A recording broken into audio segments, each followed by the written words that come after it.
समय सार परमागम की 142वीं गाथा और उसमें अपन ने शुरू की थी, उत्थान का पढ़ ली थी, गाथा पढ़ ली थी, गाथा का अर्थ पढ़ लिया था।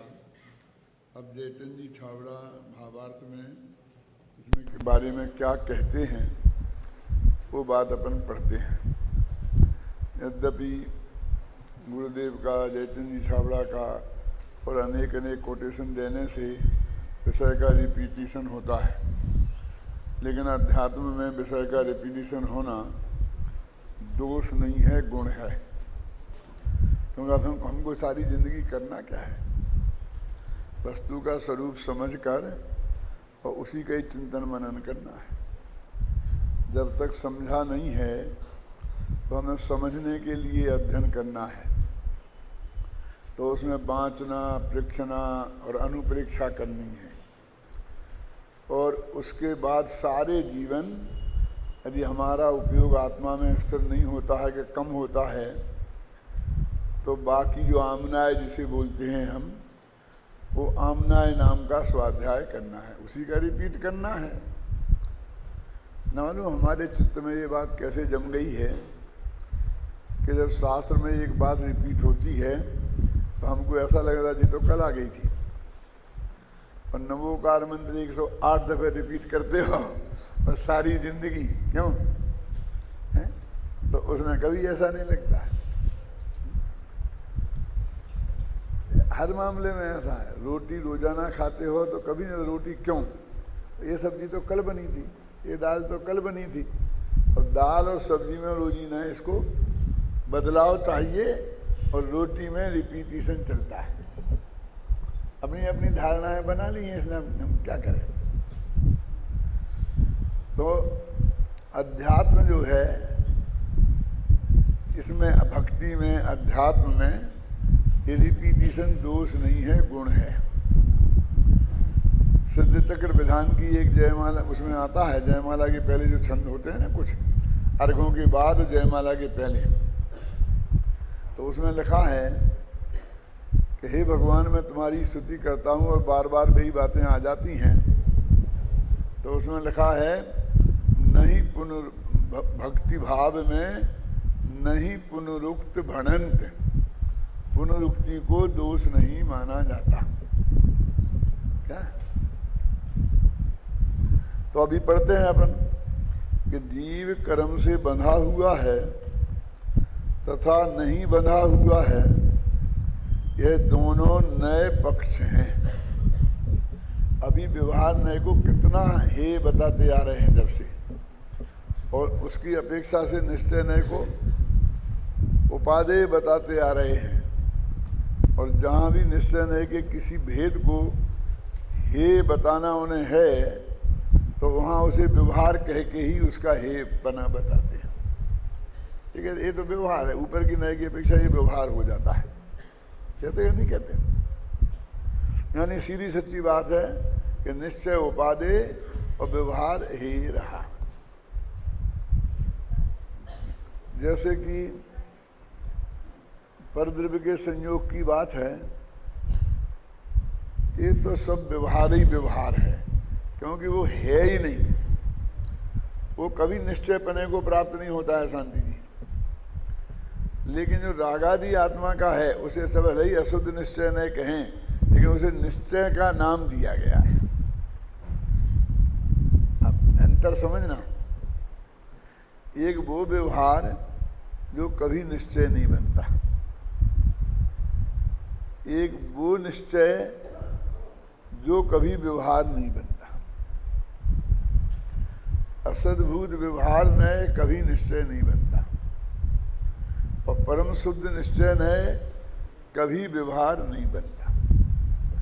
अब अशुद्ध निश्चय में, एक देश शुद्ध निश्चय में, और परम साक्षात शुद्ध निश्चय में, उसको साक्षात भी कहते हो, अकेला शुद्ध निश्चय नहीं भी कहते हैं।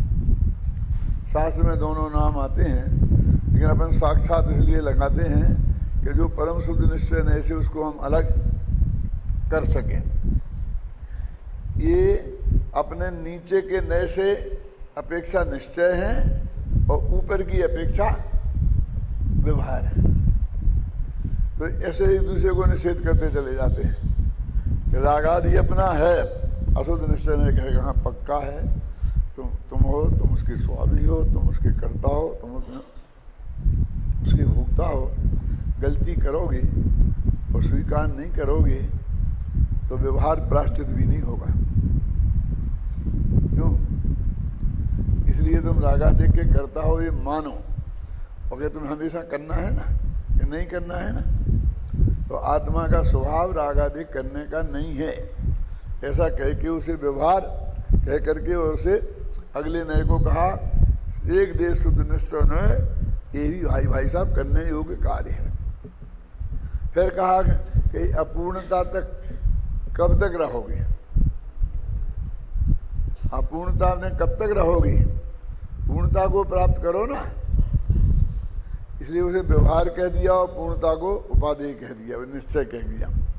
फिर कहते हैं कि ये जो पूर्णता है वो तुमने अभी दृष्टि में की है, तुम्हें प्राप्त थोड़ी हुई है, उसके बाद तो नए ही नहीं रहते हैं। यदि पूर्णता माने केवल ज्ञान प्राप्त हो जाए तो नयों का काम ही नहीं है। लेकिन तुमने अभी निर्णय किया है क्या? तो वो कहते हैं कि इसके लक्ष्य से तुम्हें पूर्णता के जो पर्याय वाली पूर्णता के लक्ष्य से पूर्णता प्राप्त नहीं होती है, द्रव्य स्वभाव की पूर्णता के लक्ष्य से पूर्णता प्राप्त होती है। इसमें भी मैं आपको एक बताता हूँ, श्रीमद् का एक वाक्य है कि पूर्णता के लक्ष्य से ही शुरुआत होती है, सुना क्या नहीं? और इसमें ये अर्थ चलता था पहले सुनने में बहुत ज़्यादा कि मुझे तो पूर्ण सिद्धसा प्रकट करना है, ये नक्की करो, है ना। मैं तो सिर्फ मोक्ष के अलावा मुझे कुछ नहीं चाहिए, मुमुक्षुपना इसको बोलते हैं, पूर्णता से के लक्ष्य से शुरुआत। लेकिन मेरे को ये अर्थ नहीं जमा। अब श्रीमत तो है नहीं कि उनसे बात की जा सकती थी, और बाकी बीच वाले जो भी करें और अपने मुमुक्षु भी जो भी करें, तो मैंने ये उठाया था हीरालाल काला शशि भाई सबके सामने कि ये अर्थ गलत है। तो पूर्णता के लक्ष्य से माने त्रिकाली ध्रुव भगवान आत्मा वो ही पूर्ण है। तो सम्य दर्शन की प्राप्ति उसके लक्ष्य से होती है कि केवल ज्ञान के लक्ष्य से होती है? क्यों? समझ में आ गया ना आपकी? इसलिए मेरे पूर्णता माने परम शुद्ध निश्चय का विषय त्रिकाली ध्रुव भगवान आत्मा वो पूर्णता है, और उसके लक्ष्य से उसे अपने ज्ञान का ज्ञेय, श्रद्धा का श्रद्धेय और ध्यान का ध्येय बनाओ, तो सम्य दर्शन रूप धर्म की शुरुआत होगी। लेकिन अब तो बहुत लोगों ने मानी, बहुत लोगों ने नहीं मानी। जो पुराने होते हैं, जो वो मानते आते हैं 10-20 साल से, तो उनको वहाँ से बदलना बहुत कठिन होता है। लेकिन आपको तो दोनों का अंतर समझ में आ गया ना? क्या कि मुझे मोक्ष जाना है और कुछ नहीं चाहिए। उससे अपना उनका नाम बना मुमुक्षु। शांति जी ने अपनी क्लास में कहा ना थोड़ा, मुमुक्षु और आत्मार्थी। जब आत्मार्थी ट्रस्ट जो दिल्ली में बना ना, जब उसकी स्थापना हुई तो उसमें तो मैं शुरू से ही सक्रिय रहा था। तो मेरे से पूछा क्या नाम रखें, मैं कहा तुम मानोगे नहीं। क्यों? क्योंकि सारे देश में जो आग लग रही है तुम उससे अलग तो हट नहीं सकते। नहीं साहब आप ऐसी बात क्यों कहते हो, हम मानेंगे मानेंगे। तो मैंने कहा नाम इसका आत्मार्थी ट्रस्ट रखो। क्यों? मोक्षार्थी और आत्मार्थी नहीं, मुमुक्षु और आत्मार्थी इनमें है झगड़ा। क्योंकि मोक्षार्थी तो कोई बोलता नहीं है, मुमुक्षु बोलते कि नहीं बोलते? बोलिए।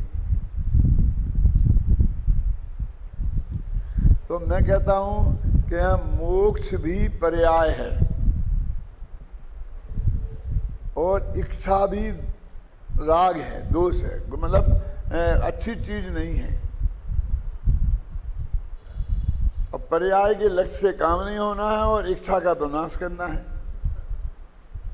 क्यों? तो तुम मुमुक्षु क्यों बनते हो?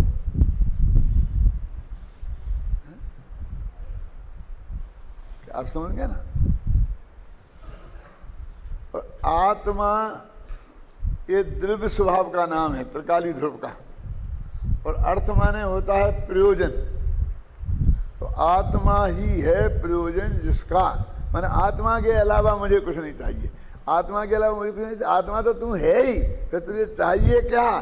तो सीधा अर्थ हो गया कि मुझे कुछ नहीं चाहिए, तो चाय खत्म हो गई ना। आप कहें इसमें भी तो हो गया ना, आत्मा के अलावा कुछ नहीं चाहिए, मैंने आत्मा तो चाहिए, तो वो भी सही नहीं है, क्योंकि चाहिए वाली बात तो तूने खड़ी रखी है ना, मांग तो रखी है। भले ही तूने इतनी बातें करी हो, नाराज मत होना, ये मैं आपको उत्कृष्ट बात बता रहा हूँ, और जो कि अपनी चीज़ें प्रसिद्ध हैं उनको बोलता हूँ, लेकिन वो किसी की आलोचना नहीं कर रहा हूँ मैं, इस रूप में मत लेना, नहीं तो कह नहीं सकता फिर मैं। सबसे बढ़िया बात में अपन प्रस्तुत करते हैं ना शांतिलाल जी, इंद्रादि के पद नहीं चाहूं, विषयन में नहीं लोभाऊं, रागादि के द्वेष हरि जे, परमात्मा में निज पद दीजे। जो मैं नमोकार मंत्र पर व्याख्यान करता हूँ, तो मैं ये कहता हूँ कि बहुत बढ़िया बात कही है, लेकिन मांगना तो बंद नहीं किया मांगना तो नहीं छोड़ा। भले इंद्र पद नहीं मांगा, 5 इंद्रियों के विषय नहीं मांगे, चाहे राग देश का हरण करने की चाह की, वो चाह भी तो राग ही है। और निज पद माने मोक्ष पद है, वो मेरा मोक्ष पद दीजिए, तो मोक्ष भाई मोक्ष हो गए ना।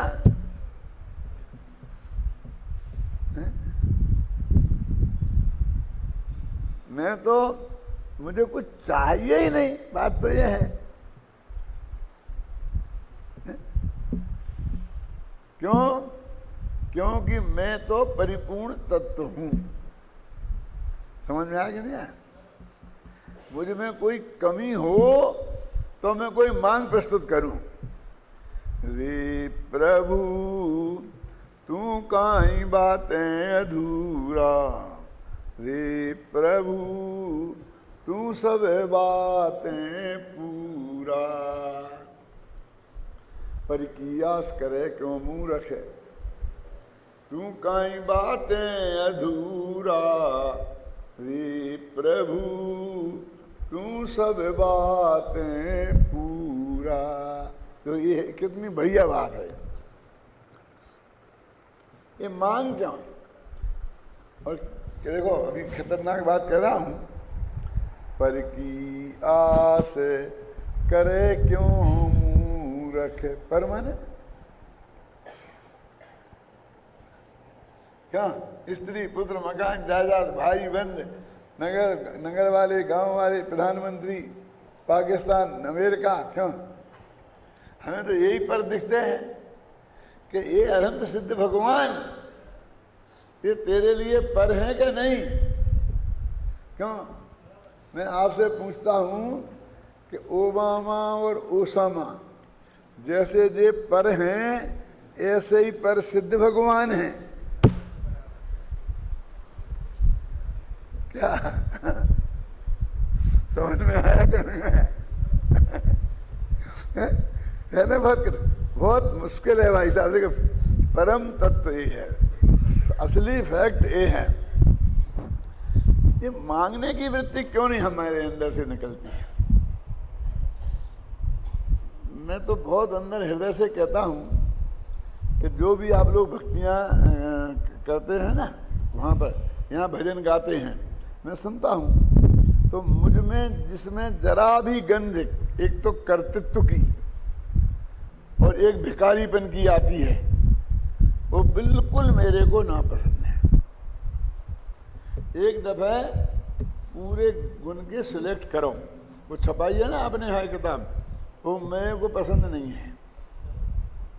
आप बिल्कुल सिलेक्ट करो जिसमें बिल्कुल कर्तावाद की गंध नहीं हो और बिल्कुल कुछ नहीं मांगा गया हो, और वो किताब अलग से छपा दो और रख दो कि जब भी अपने यहाँ से भक्ति गीत व भजन गाना है वो ये गाएं और सारे मुख्य मंडलों को भी दे दो। उसमें कोई अपन से किसी राग देश की बात नहीं है। ऐसा भी दौलत राम जी तो बहुत महान आध्यात्मिक थे और उनके बहुत बढ़िया हैं, उनके आप 3 तो चुन लिए और चौथा क्यों रिजल्ट, एक क्यों रिजल्ट। हम तो अपनी बात आप समझ गए ना, हमें किसी की भलाई बुराई से कुछ मतलब नहीं है। हम किसी की भक्ति की वजह से उस व्यक्ति की कोई हम ऐसी चीज अपने चित्त का रोजाना के पाठ की वस्तु नहीं बनाएंगे। क्या क्या क्या मेरे कहने आया, हम तो माल चुन रहे हैं। आप बाजार में जाते हो तो सच्चे वो हो कि जिस दुकान पे अच्छी सब्जी मिले उसी से लेते हो। ये सब्जी वाला अच्छा है, सब्जी वाला अच्छा नहीं चाहिए हमें एक मुमुक्षु की दुकान है, हमें मुमुक्षु की दुकान नहीं चाहिए, हमें तो माल बढ़िया चाहिए। हम तो माल के हिसाब से ही खरीदेंगे। ख्याल में आगे आपकी समझ आई मैं क्या कहना चाहता हूं। एक लिखा है श्वेतांबर आचार्य ने कि मेरे भगवान महावीर से मुझे राग नहीं है, सुनो, और कपिलादिक से द्वेष नहीं है। क्या कह रहा, राग नहीं है। हाँ, युक्ति मद वचनम यस्य तस्य कार्य परिग्रह। जिनके वचन युक्तिमान हैं, जो सत्य की कसौटी पर सही उतरते हैं, बस उनका हमने परिग्रह किया, उनको हमने ग्रहण किया है। पर महावीर की वाणी युक्ति पर उतरती है इसलिए हमने ग्रहण की है। महावीर हमारे हैं इसलिए हमने ग्रहण नहीं की, और कपिल हमारे नहीं हैं इसलिए हमने रिजेक्ट नहीं की। कैसा है शुरू की पंक्ति?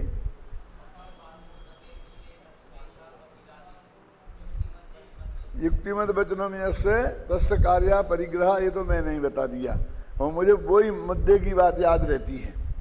अब ऊपर की पंक्ति इतना मुझे मालूम है कि वीर से मुझे राग नहीं है और कपिल से द्वेष नहीं है, लेकिन वो पंक्ति पूरी ख्याल में नहीं है। हाँ, पक्षपातो न मे वीरे और न द्वेषः कपिलादिषु, समझे ना, ये बात है। कितनी बढ़िया बात कही। कई श्वेतांबर आचार्यों की बहुत अच्छी अच्छी बातें हैं। जब अपना शिविर आगरा में लगा था ना, चौथा शिविर माने 72-73 में, तो वहाँ पर सामने ही जहाँ शिविर लगा था एक स्थानक वासियों का आश्रम था, वो स्थानक, और वहाँ अमर मुनि ठहरे हुए थे। तो वहाँ से हम मिले उनसे, तो उन्हें हमको एक मैगजीन दी। उस मैगजीन में विज्ञापन में एक जगह एक श्लोक लिखा था, वो मैंने उस वक्त अपनी डायरी में लिख लिया था, वो खोखवा गई, लेकिन मैं उसका भाव बताता हूँ क्या लिखा था उसमें। वो बहुत मुझे पसंद आया कि मेरा जीवन कोई हमारा पूर्वज कह गया है, इसलिए उसकी हमको पुष्टि करनी है, चाहे वो सही हो चाहे गलत। इसके लिए हम पैदा नहीं हुए हैं, ऐसा क्या समझे ना। हमारा जन्म इसलिए नहीं हुआ है कि पूर्वज जो कुछ भी कह गए हैं बस उसको हम ढोते रहें और लोग विरोध करें तो हम सिद्ध करते रहें। हम तो जो वस्तु स्वरूप है हम उसके हैं, हम तो उसके लिए समर्पित हैं। हमें अपने आत्म कल्याण करने के लिए हम इस मार्ग में आए हैं। क्या है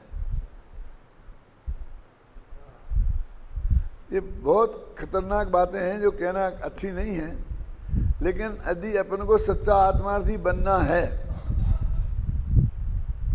तो इस बात पर हमको बहुत गहराई से ध्यान देना होगा। वो खतरे में है, वो ऋषभदेव खतरे में है, फलाना खतरे में है, हम जान की बाजी लगा देंगे।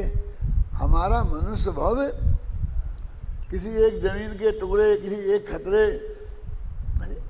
के लिए नहीं है। अब दादा समझ गया मैं क्या कहना चाहता हूँ? जो खतरनाक है, सारे लोग मेरे विरुद्ध खड़े हो सकते हैं, नहीं साहब वो तो करना चाहिए, वो तो ऐसी बात है, ऐसी कैसी बात है, हम कैसे छोड़ देंगे।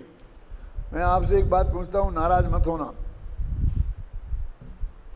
कि अपन कहते हैं ऋषभदेव के ज़माने में, वहाँ भी किसी ज़माने में कभी ऐसा था जब शांतिनाथ चक्रवर्ती रहे होंगे तब सही, तब अपन सारा देश जैनी था।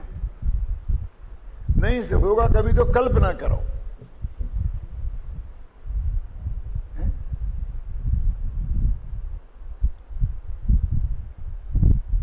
और आज हम जिस पोजीशन में हैं, यानी सारा देश हमारा था, माने हर घर हमारा था। समझ में क्या कहना चाहता हूं? और हर मंदिर हमारा था, आदिनाथ से लेकर, और कई तीर्थंकरों ने जन्म लिया तो अयोध्या हमारी थी। बनारस में हमारे भगवान ने जन्म लिया तो बनारस हमारा था। अब क्या क्या रहा तुम्हारा?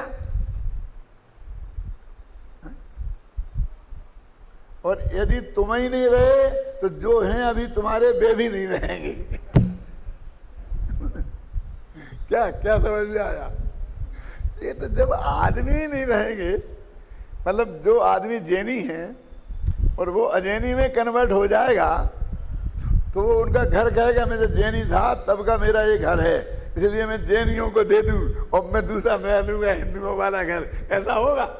वो उसका घर उसके साथ जाएगा कि नहीं जाएगा? बताओ मुझे, समझ में आ रही कि नहीं आ रही? यदि आपने मुमुक्षुओं ने एक मंदिर बनाया और उस गांव में एक भी मुमुक्षु नहीं रहा तो आप हाथ जोड़ोगे बाकी के दिगंबरों से, भैया तुम संभालो इस मंदिर को। और यदि उनने ये कह दी कि हम तो फूल चढ़ाएंगे, तुम्हें जो दिखे तो करना, संभालना तो। सुमित प्रकाश जी, मैं आपको बहुत मर्म की बात बताना चाहता हूँ। मोटानी को मैंने कही है और उनसे उसे छापने के लिए भी कहा है। वे छापेंगे तो फिर अपन भी छापेंगे। मैं बड़ौदा यहाँ पे गया था पर्यूषण में, वहाँ से गुरुदेव जहाँ रहे थे पालेज, तो मैं वहाँ के दर्शन करने के लिए गया। फिर मुझे लगा गुरुदेव रहे कुछ दिनों, तो गुरुदेव के प्रति जो राग है ना, उसकी वजह से हम गया। तो वहाँ जो मंदिर देखा, उस मंदिर में आप भी जाके देखना एक दफे, और जो मैं कह रहा हूँ उस बात पे गंभीरता से विचार करना कि उस मंदिर में गुरुदेव की फोटो लगी थी और विद्यासागर जी की लगी थी, विद्यानंद जी की लगी थी, आचार्य शांत सागर जी की लगी थी, और ऐसे सब वो उसमें फोटो थे। आपने देखे हैं क्या? नहीं देख लिया हैं? देखो 65-70 मुनियों के फोटो उसमें लगे थे, ऐसे ग्रुप के ग्रुप में लगे थे। और वो सोनगढ़ वालों ने ही मंदिर बनाया था, उसकी प्रतिष्ठा भी पूरी सोनगढ़ वालों की तरफ से ही हुई थी। समझे ना? अब वहाँ जो मुख्य उसके कर्ता धर्ता थे, एक मनसुख भाई करके, जो पूज्य गुरुदेव श्री के ही शायद भुआ के ऐसे लड़के वड़के ऐसे कुछ थे, जिनकी पार्टनरशिप में गुरुदेव दुकान करते थे। और गुरुदेव की मैं दुकान भी देख के आया हूँ, जिसमें गुरुदेव रोजाना बैठते थे, और वो मंदिर भी, और वो भाई भी उनके बगल में ही उनका मकान है। वो मनसुख भाई के तो नहीं है, उनके लड़के हैं। बस एक घर मुमुक्षुओं का वहाँ रह गया, ख्याल में आई ना। और बाकी 50 घर दिगंबरों के हैं, कुछ पुराने हैं, कुछ नए आ गए, नौकरी में आ गए, कुछ व्यापार की वजह से आ गए। ख्याल में अब व्यापार में तो कौन जाएगा पाले, अब नौकरी में तबादले हो जाते हैं तो पहुंच जाते हैं। तो हमने उनसे पूछा कि भाई साहब ये क्या क्यों हुआ? कि साहब ये तो गुरुदेव के समय से ही हो गया है। ये बता रहा हूँ मैं आपको जिस बात के लिए सुना रहा हूँ और जिस बात के लिए मैंने छापने के लिए उनको बोला है, उनकी हिम्मत पड़ेगी छापेंगे तो। अभी वो भाई जिंदा है जिनने मेरे से बात करी है, उनसे जाके पूछ सकते हो आप कि साहब ये तो जब सही हो गया। हमने क्यों है, क्या बात करते हो यार तुम? हम तो कोई उनकी एक पत्रिका लगा दें तो हमारी जान ले लेते हैं लोग।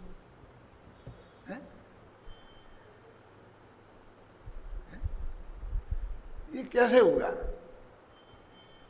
तो उन्होंने कहा हम गए थे गुरुदेव श्री के पास, तो गुरुदेव श्री ने कहा चलने दो। क्यों? अब तुम वहां हो ही नहीं तो मंदिर को सूना करना है क्या, खाली करना है क्या? दर्शन पूजन करने तो आते हैं ना क्या? दर्शन करते हैं और मंदिर है नहीं दिगंबरों का तो वे आगे दर्शन करते हैं, पूजन करते हैं, तुम्हारी शुद्ध तेरा पंथ हमना ऐसे करते हैं। आप समझ गए ना? तो अभी ये तुम इसमें इस झगड़े में नहीं पड़ो। क्या बात यहीं तक नहीं हुई थी, आगे और बढ़ी कि उन लोगों ने मिल करके गुरुदेव का फोटो हटा दिया। सुनो सुनो सुनो, अब क्या करें? अब जो भाग गए थे वहां से, कहीं बड़ौदा आ गए थे, कहीं सूरत चले गए थे, अपने मुमुक्षु भाई, अब उन सब ने इकट्ठा करके एक भाई मुमुक्षु भाई हमको ले गए थे, हमें साथ गए थे मतलब। तो कहा कि उन्होंने फिर हमने बहुत ज़्यादा कोशिश करके और उनसे ही समझौता करके और फिर कहा कि नहीं, एक गुरुदेव की एक फ़ोटो तो रहने दो, तो एक फ़ोटो हमने नहीं लगाई है। वो तो उन्होंने तोड़ ताड़ के फेंक दी अपमान करके। क्या कह रहा क्या कह रहा हूँ? अरे भाई सारा देश अपना था, सारे घर अपने थे, सारे मंदिर अपने थे। ख्याल में आई ना? हम कहते हैं कौन यहाँ पर हिमालय के ऊपर है, वो मंदिर भी अपना है, पुरी का भी अपना ही है, वो फलाने नेमिनाथ है, फलानी जगह आदिनाथ है, सब अपने थे। अब जो अपने हैं उन्हें तो संभाल लो भले आदमी, क्यों? और उन्हें क्या संभालना है? जैनी जैनी बने रहें और नए लोग भी तत्वज्ञान के बल पर जैनी बने तो बहुत संभल जाएंगे और बहुत बन जाएंगे। नहीं, जहां मुमुक्षुओं के सौ घर होंगे वहां मंदिर नहीं बनता है। क्यों? अब काठियावाड़ में इतने मंदिर हैं गुरुदेव के बनाए हुए, उनकी प्रतिष्ठा किए हुए, अब एक एक घर नहीं उस गांव में। अब वो एक घर भी कब खत्म हो जाएगा? ये बुढ़े शुड्ढे लोग हैं ना जो शहर में नहीं आना चाहते हैं, इसकी वजह से है। बच्चे बच्चे तो सब भाग गए और बस उनके मरने की देर है। फिर मंदिरों में से आप मूर्तियां उठा के लेके दूसरी जगह ले जाओगे, क्यों? और फिर दूसरों पर कब्जा हो, क्या क्या करोगे आप? इन्हें इसमें क्या दम है? जो 30 क्षेत्र कमेटी के प्रेसिडेंट अधिकारी होंगे वो तो जो करते तो करने चाहिए उन्हें, अपन उनके पूरे समर्थन में हैं, अपन उनके विरोध में नहीं है, लेकिन तुम्हें आत्मा का कल्याण करना है कि नहीं? क्यों? संतों ने अपना घर छोड़ा है, आनंद दिगंबर रूप धारण किया है, और हमने भी अपना जीवन समर्पित किया है। भले ही हमने वो दशा प्राप्त नहीं कर पाई हो, हम आनंद दिगंबर दशा में पड़े, लेकिन अपना आत्म कल्याण की भावना से जीवन समर्पित तो किया है ना। अब जो बैठे सुमित जी, तो इन्हें किया कि नहीं किया? तो क्या फर्क है? बच्चे के लिए दो कपड़े हैं मोटे छोटे, भाई ये नहीं फेंकना है और क्या है? फेंक सकते हैं ना। मेरे कहने का मतलब आत्मार्थपने की दृष्टि से हम किसी से पीछे नहीं हैं। हम आत्मा के कल्याण के लिए ये सब कर रहे हैं। बोलो आदिली भाई, समझ में आई कि नहीं आई? फिर वहां प्रतिवरिष्ठ क्यों हो? जिनने शादी नहीं करी तो उनको जो उम्र के तगादा हैं, वो तगादे के अनुसार जो विकृतियां होती हैं उन्हें नहीं हुई होंगी, नहीं होती होंगी। इनने इतना बड़ा त्याग काय के लिए किया? वो श्वेतांबर आचार्य का जो वाक्य है उसका अर्थ कर रहा हूं। हमें इस सब के इसके लिए हमारा जीवन समर्पित है। मैं जयपुर में आया था तो मैं पूरी समाज के साथ पूरी तरह इन्वॉल्व रहता था, और राजस्थान सभा में भी मैं कभी मुझे बना देते थे वाइस प्रेसिडेंट, कभी कुछ ना कुछ कार्यकारिणी में तो ले ही लेते थे। मैंने कभी कोई प्रयत्न नहीं किया। क्यों? क्योंकि समाज के साथ नहीं मिलेंगे तो अपने तत्व की बात पहुंचाएंगे कैसे? लेकिन एक दफे मामला आया तो मैंने कहा भाई मैं इसमें शामिल नहीं होऊंगा। क्यों? कि आपकी जो उद्धारों की लिस्ट है, जीर्णोद्धार, मंदिरोद्धार, तीर्थोद्धार, महिलाओं का उद्धार, बच्चों का उद्धार, साहित्य का उद्धार, इन सब उद्धारों की लिस्ट में यदि अंत में भी आत्मोद्धार शामिल हो तब तक मैं आपके साथ शामिल रहूंगा। मेरे से लिस्ट बनवाओ तो सबसे ऊपर लिखूंगा आत्मोद्धार। समझ में आएगा नहीं? फिर बाकी के उद्धार भी लिखूंगा, ऐसा नहीं कि नहीं लिखूंगा, मैं उनका कोई विरोधी नहीं हूं। लेकिन जिस लिस्ट में वो आत्मोद्धार नाम का कोई कालम ही नहीं हो, उसमें शामिल होके मैं क्या करूं?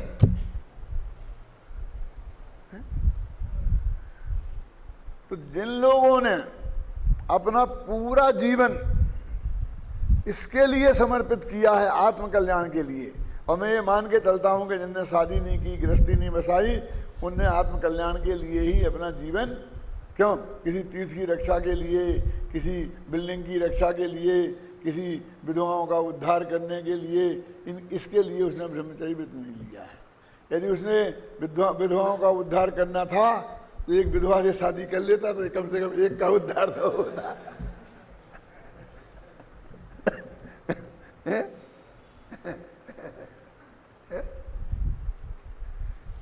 कहाँ उलझ गए आप सोच नहीं सकते हैं। अशोकनगर में पंडित जी, एक कोई विधवा के शादी का प्रसंग आया, वो मेरे बहुत घनिष्ठ मित्र की लड़की थी, तो वो कर रही थी, तो मैंने कुछ उसका कोई विरोध नहीं किया। अब ठीक है, वो नहीं रह सकती है, अब जैसी छोटी उम्र है, बाल विधवा है, तो करे तो ठीक है, नहीं करे तो फिर मेरे पास लोगों ने कहा नहीं पंडित जी भी अनुकूल हैं, पंडित जी भी अनुकूल हैं। तो साहब वो सभा रखी बहुत बढ़िया, वो शादी के फेरे में भी पढ़ाए और कहा पंडित जी का भाषण होगा उसमें। मैं कहा पागल हो गए हो बेटा, मैं विधवा विवाह का विरोधी नहीं हूं, लेकिन समर्थक भी नहीं हूं। क्या आप समझ गए ना? अरे उसको आत्मकल्याण की भावना का अवसर मिला है, और यदि उसको कोई ऐसी वो नहीं है तो आत्मकल्याण के मार्ग में लगे ना। आप गलत समझे। अब जो कर ही रही है, हो ही गया है, अब उसके विरोध में झंडा लेके खड़े होना, जैसे कि और लोग खड़े थे, मेरे पास वो भी आए थे, तो मैंने कहा भैया मैं इसमें नहीं हूं। अच्छा तुम्हारे दोस्त की लड़की, दोस्त मुझसे मतलब नहीं है, ख्याल में आई ना? लेकिन उनने समझ लिया कि जी हमारे पक्ष में है। मैं कहा मैं बिल्कुल भी उसके पक्ष में नहीं हूं। समझ में आया ना आपकी? में अब आप कोई ये नहीं समझ सकते, ये समझेंगे या तो ये पक्ष वाले हैं या वे विरोधी हैं। और आज तक वो मैं उसी विचार का पक्का हूं। ऐसे तीर्थों की रक्षा का मैं विरोधी थोड़ी हूं। आप समझिए ना? मैंने कहा था भरी सभा में और व्यक्तिगत भी, क्या भाई आप समय शकर में जो काम कर रहे हैं वो बहुत बढ़िया है, उसका मुझे कोई विरोध नहीं है, समझे ना? और मेरा समर्थन भी समझ लो, यहाँ तक भी मुझे कोई दिक्कत नहीं है। लेकिन तुम कहो कि मैं उसके बारे में अपनी जिंदगी का एक सेकंड मेरे पास उपलब्ध मान लो तो एक पैसा, वो जो भी शक्ति है वो मैं उसमें नहीं लगा सकता। आप समझ रहे ना आपकी में? जब आप करो कोई बात बोलना हो तो मैं उसकी अनुमोदना कर दूंगा।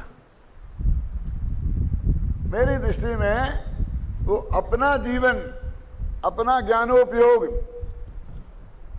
खर्च करने के लायक में काम, मैं तो इसमें ही अपना जीवन लगाना चाहता हूँ, इसमें ही अपना उपयोग को लगाना चाहता हूँ, इसमें ही वाणी की ताकत को लगाना चाहता हूँ, इसमें ही पैसे की ताकत को लगाना चाहता हूँ। जो कुछ भी इस लोक में अपना कहा जाता है, मुझे इसके बाहर कुछ को करने का विकल्प नहीं है।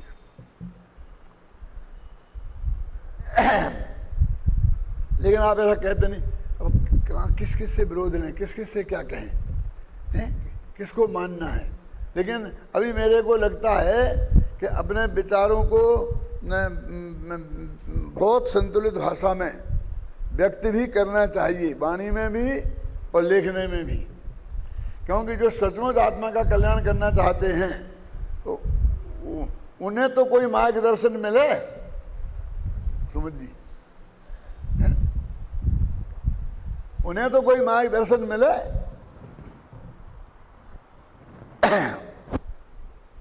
तो ऐसे ही ये नए पक्षातीत की बात है, इसलिए कह रहा हूं मुझे ये नए पक्ष।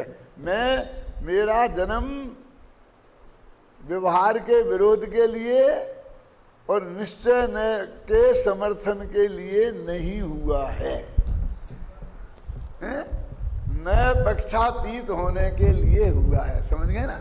इसमें से जो इतनी बात मैंने करी, कोई ऐसा मत समझना मैं प्रसंग बदल के कहीं यहाँ पर ऐसे भटक गया हूँ। अब कौन सी बात शुरू हो रही है, इन उदाहरणों से आपको ये मालूम पड़ेगा कि अभी ये निश्चय नए के पक्ष को भी व्यवहार जैसा ही हे कह रहे, पक्षपात कह रहे हैं। आप समझ रहे ना? ये कहना मैं चाहता हूं कि भैया वो जो परम शुद्ध निश्चय न है, उसको तो आश्रय करने के लिए कहा है समय सार में, निश्चय नयाश्रित मुनिवरो प्राप्ति करें निर्वाण की। क्यों कहा कि नहीं कहा? अथवा निश्चय न से जाने हुए नौ तत्व वही सम्यक दर्शन है। अरे भैया उसका ये अर्थ नहीं है जो तुम समझ रहे हो। वो निश्चय नय की विषयभूत जो वस्तु है वो अपना भगवान आत्मा है, तो उसे भी शुद्ध नय कहते हैं, तो उसको आश्रय करने की कहते हैं। वो नय के पक्ष को नहीं, उसके दो अर्थ होते हैं। कौन कौन? एक वो नयाधिराज, जिसे पंचाध्यायीकार नयाधिराज कहते हैं, वो नय परम शुद्ध निश्चय नय, और दूसरा परम शुद्ध भावग्राही शुद्ध द्रव्यार्थिक नय। ये वो और एक उसका विषय, तो उसको भी शुद्ध नय कहते हैं। तो शुद्ध नय के आश्रय से मुक्ति होती है ये कहते हैं, तो नय के की बात नहीं है, वो नय की विषयभूत वस्तु की बात है। और जब व्यवहार को हे कहते हैं तो व्यवहार को छोड़ने की बात नहीं है। वो व्यवहार नय की विषयभूत वस्तु, माने व्यवहार नय स्त्री पुत्र मकान जायदाद को अपना कहता है, तो तुम्हें क्या छोड़ना है? ये व्यवहार नय को नहीं, उनमें को मैं अपनापन मानना छोड़ना है। दोनों जगह वस्तु को ग्रहण कराते हैं, वस्तु को छुड़ाते हैं, नय को नहीं। नय तो सम्यक ज्ञान के अंश है, उन्हें छुड़ाने का काम क्या? चाहे निश्चय नहीं हो, जब जीव कर्म से बंधा हुआ है, ये घबराना नहीं। इसमें अपन जितना पढ़ेंगे ना समय लगेगा तो, क्योंकि आगे तो इकट्ठा काम थोक के भाव निपटना है 20 कलशों का है? वो उन 20 कलशों पर भी व्याख्यान हो गया, ऐसा समझना है? समझ गया ना? वो जो आप पाठ रोजीना कर रहे हैं, जीव कर्म से बंधा हुआ है तथा नहीं बंधा हुआ है, यह दोनों नए पक्ष हैं। कल कहा था ना, ये तो झगड़े का काम है। वो कहते हैं, ये कहता बना, ये कहता नहीं बना। कहते बंद की कथा ही झगड़ा पैदा करती है, लिखी है ना। बंद कहा ये यत्वे तेन विसंवादनी होई, ये बंद की कहानी ही झगड़ा पैदा करती है। ये लाए कहां से तुमके बनाए के छूटा है? बोलो भैया, तुम भारतीय जनता पार्टी वाले हो कि कांग्रेस वाले? बोलो। जिसको कुछ लेना देना नहीं है वो कहते लाए कहां से तुम हमसे इस प्रश्न? हमें किसी पार्टी का होना जरूरी है क्या? नहीं, वोट किसको दोगे? हाँ, आगे नए पक्षातीत हो गए, हम सब नए पक्षातीत हो गए। मैंने भी नहीं डाला होगा 20-25 वर्ष से। तो कोई जैनी मैनी कहीं खड़ा हो जाता है और जबरदस्ती पकड़ू के ले जाता है तो वो नाराज ना हो जाए इसलिए डाल दिया होगा 20, समझे ना? नहीं तो मैं अपनी तरफ से तो कभी गया नहीं। काय को है कि उस लेन में खड़ा हूं? लेन में खड़ा होना ही भूल गया हूं। पहले तो रेलवे का टिकट खरीदने के लिए भी लेन में खड़ा होना पड़ता था। क्यों? अब तो मैं लेन में खड़ा होना ही भूल गया हूं। ये तीर्थों पे दर्शन करने जाते हैं ना और वहां में लेन में खड़ा होना पड़े तो मैं कहता हूं मुझे करना ही नहीं है। मुझे इतना कोई तीव्र विकल्प नहीं है कि 8 घंटा 1 घंटा लेन में खड़े रह गए धूप में और फिर नंबर आए और 2 मिनट जाकर के उनके सामने ऐसा देखता कैसे निकल के बाहर आ जाओ। अरे मैं तो अब भी आंखें बंद करके देख सकता हूं। क्यों मैं इतना इंतजार क्यों करूं? ऊपर के अपने भगवान है ना, अभी 1 सेकंड में दर्शन कर सकता हूं। नहीं कर सकते? पीछे देखने की जरूरत नहीं है। पीछे है? ये तो इधर है ना। चित्त में उपयोग को उधर घुमाया। ऐसे भी दर्शन होते हैं अम्मा जी, होते हैं। बताऊं कहाँ होते हैं? सहायक संबंध स्त्री का उदाहरण देके बताता हूं। आपने तो सुना होगा कि सौधर्म इंद्र की कितनी तेज चाल है कि जब वो नाचता है और आप ताली बजाते हैं ऐसा ऐसा, तो एक ताली आपने बजाई और फिर दूसरी बजाई, इतने में वो सारे अकीर्तन चैत्यालयों की वंदना करके वापस आ जाता है और आपकी ताली में ताली मिला देता है। पढ़ी कहीं नहीं पढ़ी? बहुत, ये तो पूजा पाठ वाले ही बताते रहते हैं। क्यों? आप समझे ना? तो अपन ने ऐसा किया और ऐसा किया, इतने में सारे कीर्तन चैत्यालयों की वंदना करके आ जाता है। अच्छा, ऐसी वंदना होती होगी? क्या वंदना होती होगी? क्यों? कि भैया ये वंदना का स्वरूप नहीं बताया जा रहा, ये तो इंद्र की चाल की बताई जा रही है कि वो कितनी तेज दौड़ सकता है। समझ गया ना? सक्को जम्बूद्वीप हुआ था ना, इंद्र जम्बूद्वीप को पलट सकता। आज तक पलटा थोड़ी है और कभी पलटागा नहीं। वो तो शक्ति का नाप है। तो आपको कैसे, मैं ये कहता हूं कि वहां जाने की क्या जरूरत है? हम भी कर सकते हैं यदि हमको 3 लोक का जो स्वरूप है वो ख्याल में है और कौन सा कीर्तन चैत्यालय कहाँ है, और मूर्तियां तो बिल्कुल सब एक सी हैं। नान नखन मुख नयन श्याम अरु सेत हैं, क्यों रंग सभी देते हैं। बस एक आंखें बंद करो, सब दर्शन 1 सेकंड में बोलो। करो देवदाली के मंदिर के दर्शन करो, करो करो करो, बंद हो जाते कि नहीं हो जाते? खानिया जी के मंदिर के दर्शन करो,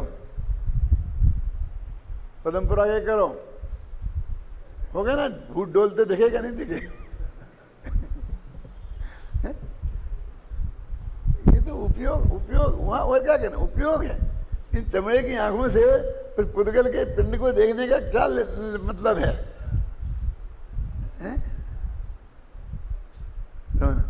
देखो, उसमें से किसी ने बंद का पक्ष ग्रहण किया, देखा ना, और उसने विकल्प ही ग्रहण किया। देखो, और देखो, और किसी ने अबंध का पक्ष लिया, माने किसी ने, माने कौन? हम तुम में से कोई नहीं, शुद्ध निश्चय नए।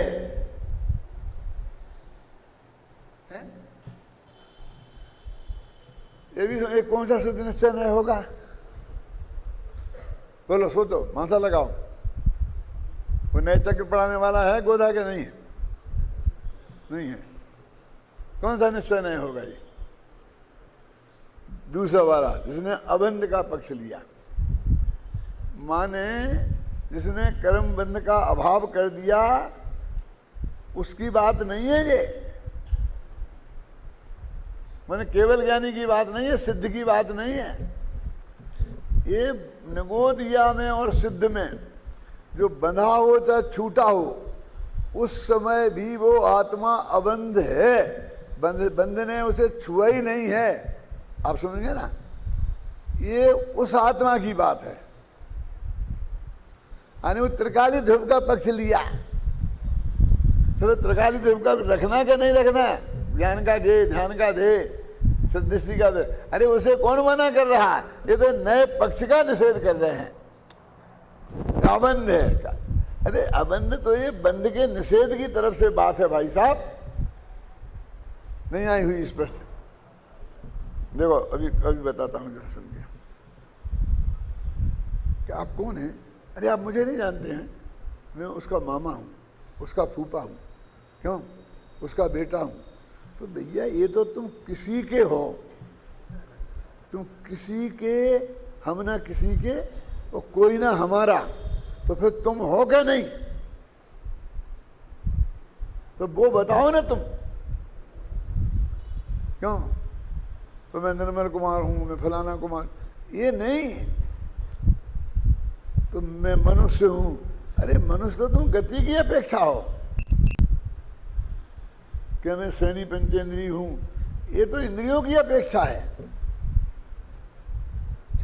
कोई अपेक्षा नहीं लगाओ। और तुम हो क्या नहीं हो, ये तो तुम दूसरों की तरफ से अपने को नाप नाप के बता रहे हो। तो कर्म से बंधा हो, कर्म से नहीं बंधा, ये कर्म से नाप नाप के बता रहे। तो अपने तक कहाँ पहुंचे? अब समझ में आया कि नहीं आया? जब हम किसी के कुछ नहीं है, क्यों कि तुम राजस्थानी हो कि मध्य प्रदेशी? नहीं, हम कोई राजस्थानी नहीं, हम कोई मध्य प्रदेश, किसी का कोई प्रदेशी विदेशी नहीं है। कि हिंदुस्तानी का, हम हिंदुस्तानी भी नहीं। कि क्या बात है, पासपोर्ट तुम्हारा कहाँ का है? बांग्लादेश से भाग के आए हो क्या? कि भाई तुम समझ ही नहीं सकते हो। ये तो किसी देश की अपेक्षा, प्रांत की अपेक्षा, भाषा की अपेक्षा, ये सारी अपेक्षाएं हैं। और मैं किसी की अपेक्षा नहीं हूं, मैं एक निरपेक्ष तत्व हूं। अब आया समझ में कि नहीं? अब सोचो तुम, कल कोई एक बता रहा था क्लास में कि तुम मनुष्य की बात करोगे तो तुम 70-80 वर्ष के होके रह जाओगे। तो शायद रात को व्याख्यान कर रहा था ना प्रदुमन, वो कह रहा था 70-80 वर्ष के होके रह जाओगे यदि तुम अनादि अनंत तत्व हो। क्यों? तो तुम मनुष्य नहीं हो सकते, तुम देव नहीं हो सकते, तुम नारकी नहीं हो सकते, तुम केवल ज्ञानी नहीं हो सकते। क्योंकि वो केवल ज्ञान भी अनादि अनंत नहीं है। तुम सिद्ध नहीं हो सकते। क्यों? पुरुषोत्तम बाबू आया ख्याल में कि नहीं आया? ये किसी पर्याय की अपेक्षा बात कर रहे हो तुम। तो तुम्हारी पर्याय में अहम बुद्धि है, और पर्याय में अहम बुद्धि मिथ्या दृष्टि को बोलते हैं। पज्जे मूढ़ा ही पर समय आए। वो द्रव्य जो तुम किसी की अपेक्षा नहीं हो, और फिर हो के नहीं हो कि फिर क्या है? इसका मतलब तुम फिर कुछ नहीं हो। इसका अर्थ है कि तुम्हें उस द्रव्य का पता ही नहीं है? क्यों? हमारा तो सब कुछ लुट गया। अब हम तो अब भैया हम कुछ नहीं है। क्यों कुछ नहीं हो? अब ना हम समाज के अध्यक्ष हैं, ना हम समाज के मंत्री हैं, ना हम अब करोड़पति हैं, ना हम किसी मकान के मालिक हैं, ना किसी की दुकान में मुनीम हैं। क्यों? बिल्कुल हम तो चौराहे पे खड़े हैं। क्यों? अरे भाई तुम्हारा पूरा अस्तित्व अभी तुम्हारे पास है। वो लुटा तो वो है जो लुट सकता है, लेकिन तुम लुटने वाले तत्व नहीं हो। तुम तो अलुटने वाले तत्व हो, अलूट तत्व हो। मालूम है क्या कहता हूं कि चोरी का माल किसे कहते हैं? आप लोगों के पास चोरी का माल है क्या? नहीं। वो इनकम टैक्स की चोरी नहीं कह रहा हूँ, वो तो खूब करना, तुम नहीं करोगे तो हमारी संस्थाएं चलेंगी कैसे? मैं कोई अनुमोदना नहीं कर रहा हूँ, उसका पाप नहीं बांध रहा हूँ। आप समझना मैं क्या कहना चाहता हूँ।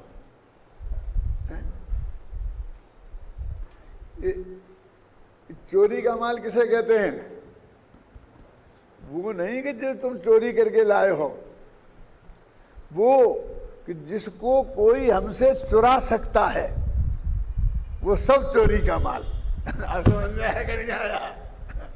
और वो जो जिसको कोई हमसे चुरा नहीं सकता, वो बिना चोरी का माल। ये तो नीतिकार ने लिखा है। क्या लिखा है नीतिकार ने? बोलो।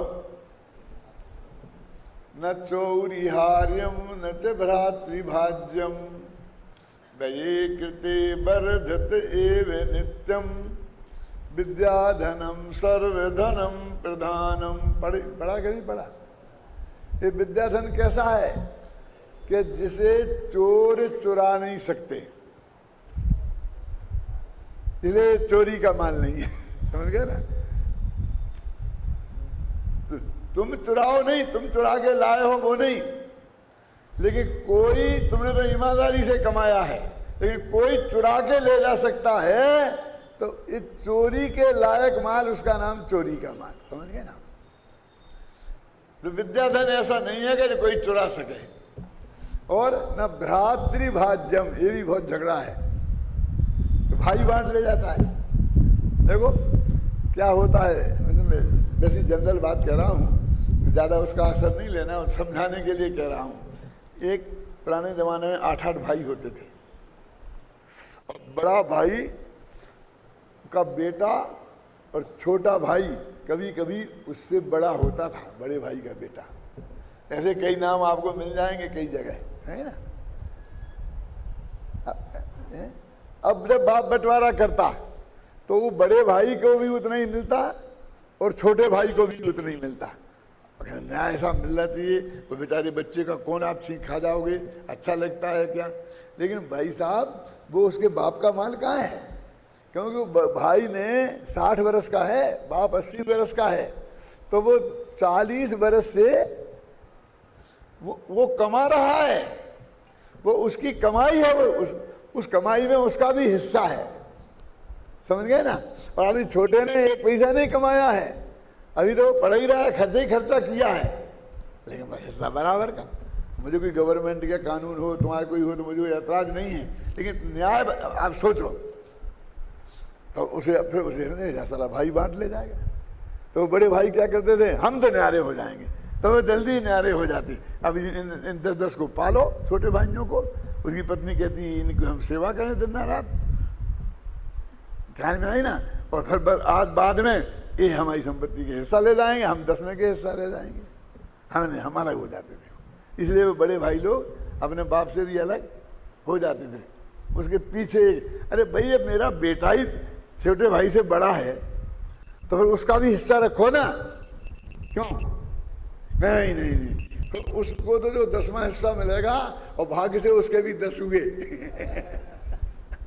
तो उसे 100वां हिस्सा मिलेगा। वो तो सड़क पे आ जाएगा, सारी जिंदगी कमाई करे पर सड़क पे आ जाए। तो भ्रातृभाज्यम वाला मामला भी छोटा मोटा मत समझना आप इसको, कि भाई बांट ले जाता है। न चौरिहार्यम न च भ्रातृभाज्यम न राजहार्यम, और राजा नहीं ले सकता है। टैक्स लाओ, ये टैक्स लाओ, फलाना टैक्स लाओ, ये हम कमा कमा के मर जाएं, भाई गवर्नमेंट को दे दें मुफ्त में ही। क्यों? हमने कितनी मेहनत से कमाया, और 30% इनको दे दो। अब तो 30 हो गए, पहले 60-70 ले लेते न राजहार्यम न भारकारी, कोई बोझा भी नहीं है। इसको रखो। अभी मैं बताता हूँ, नाम नहीं लूँगा लेकिन मेरे सामने जो बोला वो बता रहा हूँ, अपने कानों से सुना। एक बहुत बड़े करोड़पति से मिलना हुआ, करोड़पति क्या, अरबपति, अरबपति क्या, खरबपति। तो वो कहे कि मेरे हीरे हीरे चाहिए, हीरे चाहिए। क्यों? कि सोना कितना रखें, कहाँ रखें? अब 200 कुंटल सोना में कहाँ रखूं, कहाँ कहाँ लेके जाऊं, कितना? 200 कुंटल सोना समझ में आ रहा। अब यहाँ से कहीं इनकम टैक्स वाला का धाड़ा पड़ा तो यहाँ से उठा के भी कहाँ ले जाऊंगा? रखूंगा कहाँ? इसलिए वो बहुत कीमती हीरा, मुझे छोटा मोटा नहीं चाहिए, वो 20 लाख रुपए कैरेट का। तो मेरे को ऐसा हीरा चाहिए, ऐसा बोलता। वो परमानंद से ऐसा बोलता था, मैं भी बैठा था सामने।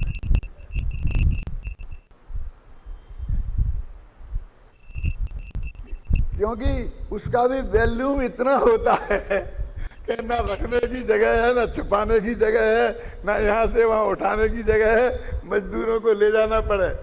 और ये चीज ऐसी तो है नहीं कि मजदूरों से ले जाई जाए, अपनी एक जेब में पड़ी रहे, यहाँ पड़ी रहे, गले में, समझ गए ना? ये चाहिए। अब आप समझो, भारकारी का अर्थ कर रहा हूं मैं, जो भार होता ना उसका।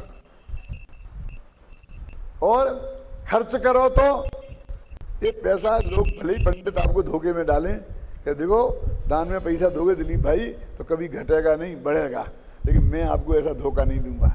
ये क्लियर है कि 1 लाख रुपए आप देंगे तो आपकी तिजोरी में से 1 लाख गारंटी से घटेंगे। और बाद में पुण्य बनेगा और मिल जाएगा, वो तुम्हारा जानो है साहब, ये करुणा योग वालों से समझते रहना। लेकिन वो पैसे घटेंगे। लेकिन ये विद्याधन ऐसा है कि व्यये कृते वर्धत एव नित्यम, जितना खर्चा करो, दूसरों को समझाओ, पढ़ाओ, तो वो क्या नाम, उस अंतिम स्वाध्याय, धर्मोपदेश नाम का स्वाध्याय है, वो तुम्हारा बढ़ने ही वाला है। ये ऐसा धन है। ये तो नीतिकार लिखते हैं। तो चोरी का माल कौन, अब समझ में आया कि नहीं? जो तुमने चोरी करके लाए हो वो नहीं, जो चुराया जा सकता है वो माल। क्यों? कि वो माल ही उतनी ही आकुलता पैदा करता है। कितनी? कि कोई चुरा न ले जाए, कोई चुरा न ले जाए। नींद हराम वो भी करता है, चाहे न्याय से कमाया हो चाहे अन्याय से। शास्त्र में ये लिखा है शांति जी कि न्याय से कमाया हो वो परिग्रह नाम का पाप नहीं है, अन्याय से कमाया हो वो परिग्रह नाम का पाप है। अरे चोरी नाम का पाप अलग है, परिग्रह नाम का पाप अलग है। इस धोखे में मत रहना कि मेरे पास तो 2 नंबर का 1 पैसा नहीं है इसलिए तुम निष्परिग्रही हो गए। उनने जो लिखा ना बहुवारम परिग्रह नारकस आयुषा, उसमें ये नहीं लिखा कि अन्याय से कमाया हुआ ना नरकायु के बंधन का कारण है। बहुत आरंभ, बहुत परिग्रह, चाहे वो न्याय का हो चाहे अन्याय का हो चाहे बाप दादों का दिया हो, वो सब नरक आयु के बंध का कारण है, ऐसा तत्वा सूत्र कहता है। ये बहुत गंभीरता से सोचने की बात है।